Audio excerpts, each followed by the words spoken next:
அன்பு உறவுகளுக்கு வணக்கம்.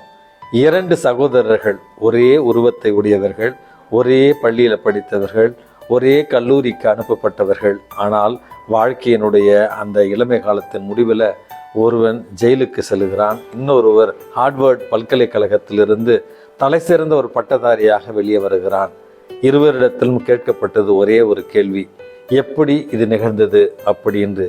இருவரும் சொன்ன ஒரே பதில், அக்கறையற்ற ஒரு தந்தையை வைத்து கொண்டு நாங்கள் வேறு என்ன செய்ய முடியும்? அக்கறையற்ற தந்தையை வைத்து கொண்டு வாழ்வு எனக்கு முடிந்து விட்டது, வாழ்க்கையில் முன்னேறுவதற்கான வழியே கிடையாது, எனக்கு உதவி செய்வார் யாருமே இல்லை என்று தவறான வழிகளை தேர்ந்தெடுத்து தவறான முடிவுகளால் இன்றைக்கு சிறைச்சாலையில் உள்ளே இருக்கிறான்.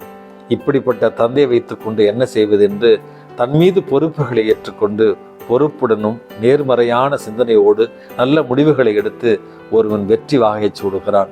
அன்புமிக்கவர்களே, வாழ்க்கையில இன்பமும் துன்பமும் வெற்றியும் தோல்வியும் நம்முடைய எண்ணங்களை பொறுத்து, நம்முடைய முடிவுகளை பொறுத்து. ஆகவே நேர்மறையான நல்ல எண்ணங்களை நம்முடைய வாழ்வாக்கிக் கொள்வோம். வெற்றியும் மகிழ்ச்சியும் நமக்கு சொந்தமாக்கிக் கொள்வோம். இந்த நாள் உங்களுக்கு இனிய நாளாகட்டும். வணக்கம்.